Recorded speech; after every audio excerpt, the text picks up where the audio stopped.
Hello student, I am mixing. और बच्चे, हम लोग आज डिस्कस करेंगे कि जो आपका नया टॉपिक ऐड हुआ है सीबीएसई 10th क्लास में, एनालिटिकल पैराग्राफ राइटिंग। ठीक है, तो ये चीज़ है क्या है और कैसे इसे हमें करना है, इसको हम डिस्कस करेंगे इस वीडियो में। और बच्चे लास्ट तक देखना बेटा, लास्ट तक देखना, और एक बार ना समझ में आए दोबारा फिर देखना वीडियो को।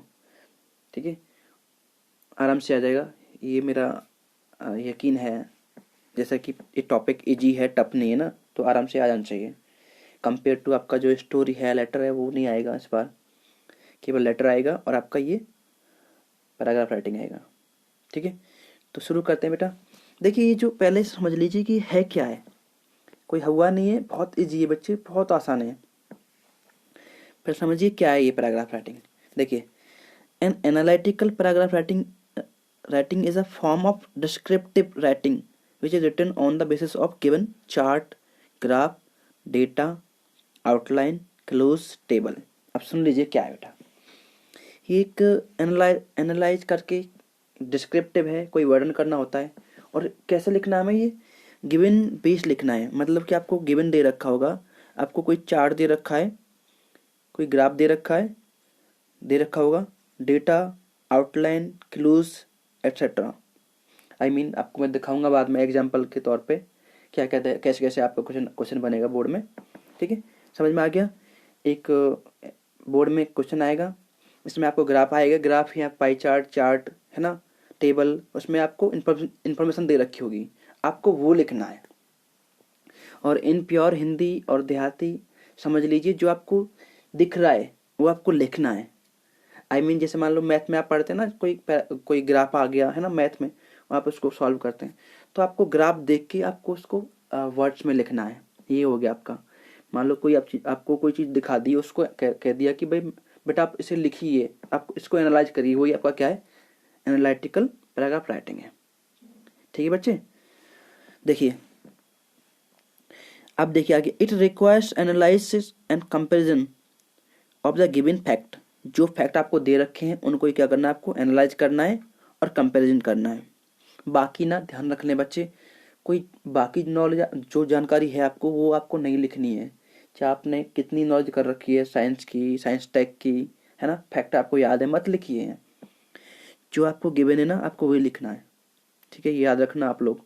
5 नंबर का है आपका, फालतू में नंबर कट जाएगा अगर आप लोग ना ज़्यादा स्मार्ट बनेंगे। ठीक है बच्चे, जितना आपसे कह रहा है ना इतना करिए, अपने जोर से, अपने पास से मत लिखिए, उसमें दे रखा है हमें वही लिखिए। ठीक है बेटा, देखिए आगे। when writing an when writing an analytical paragraph, जब हम ये लिख रहे होते हैं, one should remember to describe the fact in the best possible manner। तो आपको ना एक अच्छे मैनर से लिखने हैं, वे से लिखने हैं। और जो सारी जो जानकारी है वो कवर की गई है, उसको कवर करना है, जो दे रखी है ना उसको कवर करना है आपको। और ये जो पैराग्राफ है ये क्लियर हो, है ना, और लैंग्वेज इजी हो। ये नहीं कि आप लोग टफ लिख रहे हैं, डजंट मैटर। अब कुछ की पॉइंट है वो आपको समझना है। देखिए सबसे पहले, it describe the given chart. ये पता ही आपको, मैंने बोल दिया है कि ये चार्ट आएगा, कोई टेबल आएगा, कोई ग्राफ आएगा, ये सब आएगा, है ना। और ये जो इसे आप ब्रीफ रखना, इसे आप शॉर्ट रखना, है ना। It should be brief and comprehensive. जानते हैं आप लोग, जो समझने में इजी हो उसे कहते हैं कॉम्प्रीहेंसिव। जैसे आप लोग पढ़ते हैं ना, उसमें रीडिंग में होता है, आपको कॉम्प्रीहेंसिव होता है, जो आपको दिखा के उसे समझ लें, मतलब कॉम्प्रेसिव हो, समझने योग्य हो, ऐसा करके। बट लेकिन at the same time include complete information. लेकिन आपने ना जो बेटा ग्राफ में दे रखी है या चार्ट में दे रखी है, वो सारी जानकारी आपको लिखनी है इसमें, है ना। और वर्ड लिमिट भी आपको ध्यान रखनी है, 100 से 120। और ये भी देखना है कि जो चार्ट में जो जानकारी दे रखी है हमने पूरी लिख दी है, नहीं लिखी है ना, ये भी देखना है। बस 2 की पॉइंट है इसके। गिवन चार्ट देखा, पढ़ाओ से 2-3 मिनट ली, और उसकी जो जानकारी उसको पूरा वर्ड्स में लिख दिया। आगे देखिए अगला point, it should state the fact that are provided. हमने कहा था कि जो जानकारी आपको दे रखी है आपने बेटा वही लिखनी है, अपने पास से कुछ नहीं लिखना है। मान लीजिए कि हमको कुछ मालूम है, मत लिखिए, जो आपको गिवन है वही लिखिए। It should have simple and accurate language, जो लैंग्वेज है वो सिंपल हो और एक्यूरेट हो। आपको ये नहीं बेटा, आपको अगर आप ग्रामर में कमजोर है तो आप लोग बड़े बड़े सेंटेंस लिख के आओगे या टफ वर्ड लिख के मत लिखो, सिंपली यूज करो, चल जाएगा। ठीक है, आगे देखिए। It should mention figure and quantities appropriately, जो आपको दे रखी है उसमें, है ना, जो भी आपको फिगर दे रखा है, क्वांटिटीज दे रखी है, वो आपको वही लिखनी है, कम बढ़ती नहीं लिखनी है। ठीक है बच्चे। It should use the same tense throughout, अगर ये पॉइंट आपका की पॉइंट है। देखिए ये जो पॉइंट कह रहा है कि भाई it should use same point same tense throughout. ठीक है बच्चे, आपने ना पूरे उसमें एक ही टेंस लिखना है जो आपको लगे पॉसिबली, लेकिन आप बाउंड में, आप बंधन में नहीं है। और लगता है कि भाई आपको ये इसमें सही नहीं लग रहा है तो आप सेंटेंस यूज कर सकते हैं दूसरा, लेकिन मोस्टली आपको एक टेंस लिखना है, एक टेंस में लिखना है। ठीक है, वो सही रहता है। आगे देखिए। It should it should not provide personal observation और रेस्पॉन्स, इसमें ना जो आपको आपने देखा है आपको वही लिखना है, आपको अपने पास से कुछ नहीं लिखना है। It should preferably use passive voice, passive form of verb, passive में लिखिए तो और बेटर रहेगा बच्चे। ठीक है, अब आगे देखिए। फॉर्मेट देखिए, अब आप जानते हैं बट बेटा जब ना फॉर्मेट, जैसे मान लो कोई राइटिंग टास्क करते हैं तो फॉर्मेट पहले आता है, तो फॉर्मेट इसका इतना आसान है कि आप कहेंगे कि भाई 1 नंबर फ्री का ही मिल रहा है। ओके बेटा, बच्चे इतना फॉर्मेट सिंपल है कि आप मान लीजिए कि आपका 1 नंबर पक्का ही है, जिसको क्वेश्चन आता है उसका फॉर्मेट पूरा है पक्का, आई गारंटी। देखिए जो पहला आपका फॉर्मेट क्या है, उसमें जो इंट्रोडक्शन है आपको वो लिखना है, शॉर्ट में 1 लाइन में लिखना है, और क्या लिखना है, कुछ भी नहीं लिखना है, जो आपका क्वेश्चन में दे रखा है वही लिखना है आपको। देखिए जैसे मान लो कि क्वेश्चन आ गया आपका, तो उसमें ना जो दे रखा है ना, जो चार्ट में दे रखा है ना, उसको आपको ऐसे लिखना है, द गिवन चार्ट शोज, है ना, the given chart express describes, जो भी है आपको ऐसे लिखना है ना। द गिवन, जैसे मैंने बोल दिया, the given chart shows the birth rate of India, है ना, तो ये हो गया आपका फॉर्मेट। ठीक है, ये हो गया फॉर्मेट आपका, और आपको देखो 1 या 2 लाइन में आपको फॉर्मेट लिख देना है बस। जो आपका इंट्रोडक्शन लाइन है वही आपका फॉर्मेट है, समझ में आया? जो आपकी इंट्रोडक्शन लाइन है वही आपका फॉर्मेट है, ये फॉर्मेट है। जो आपकी आपकी 1-2 लाइन आप शुरू में लिखने वाले हैं ना, वही है ना, जो आप बताएंगे कि किसके बारे में लिख रहे हैं आप लोग, वो आपका फॉर्मेट हो जाएगा। अब बॉडी देखिए, जो आपका कंटेंट आ गया, इसमें क्या करना है, आपको एक्सप्लेन करना है डिटेल को जो आपको दे रखी है उसमें, और आप उसमें कंपैरिजन करेंगे, तुलना करेंगे, है ना, आप लोग उसमें अंतर बताएंगे, है ना, वो सब आप बता देंगे इसमें। ठीक है बच्चे, ये हो जाएगा। लास्ट का पॉइंट है इसका कंक्लूजन। इसमें क्या है बेटा, जो ना आपने पूरा लिखा है उसको शॉर्ट में बता दें, जो आपने लिखा है ना बिल्कुल शॉर्ट में, ब्रीफ में, 2 लाइन में ख़त्म कर दें, वो आपका हो गया कंक्लूजन। जैसे होता है ना, लास्ट में आते हैं कंक्लूजन पे। समझ में आ गया बेटा? दोबारा देख लीजिए। जब आपका पैराग्राफ को 3 पार्ट में डिवाइड कर लेंगे। पहला जो आपका पैराग्राफ, मान लीजिए कि आपका जो फॉर्मेट भी है 2 लाइन, ठीक है, क्या कि क्या ये जो चार्ट है और वो दिखा रहा है, चार्ट या ग्राफ है दिखाता है, ठीक है। सेकंड में आपको उसे एक्सप्लेन करना है पूरा वाइडली, फिर लास्ट में आपको 2 लाइनों में उसका निष्कर्ष निकालना है। ठीक है बच्चों, कुछ पॉइंट और हैं जो आपको समझ लेने चाहिए मेरे हिसाब से, ये पॉइंट भी आपके लिए अच्छे रहेंगे। देखिए, we must not include any personal information, मैंने बोल दिया है, जो आपसे पूछ रहा है आप वही आपको लिखना है।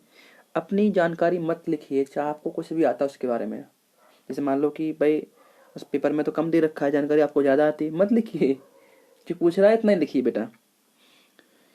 Must choose wisely the important information, जो उसमें ना इतना बड़ा, वैसे मान लो चार्ट है, उसमें बहुत सारी जानकारी होगी, जो इम्पोर्टेंट जानकारी है मोस्टली तो उसे कवर करना है आपको, है ना, उसको वाइजली आपको चूज करना है, समराइज करना है। ठीक है, और मैंने कहा था ना जो आपका फॉर्मेट है वो ये रहा फॉर्मेट, आपको देखिए लाइन में देखो, द गिवन चार्ट या गिवन टेबल सजेस्ट, है ना, the chart given above describes, है ना। ये जो लाइन है आपको, यही आपका फॉर्मेट मान लीजिए बस, ठीक है बेटा। ये हो गया। अब देखिए,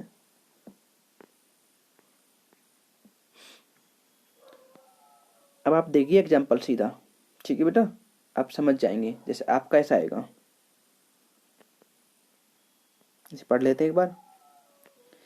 the given line graph provides information about changes in death and birth rate in New Zealand between 1901 and 2101। मतलब कि ये जो डेथ और बर्थ रेट को दिखा रहा है न्यूजीलैंड की को 1901 से और 2101 तक। अब इस पर हमें क्या करना है, एक पैराग्राफ लिखना है एनालाइज करते हुए, ठीक है बेटा। और ये क्या है, आपको 120 वर्ड में लिखना है लास्ट मैक्सिमम। और ये रहा आपका आपका फिगर, ठीक है बेटा।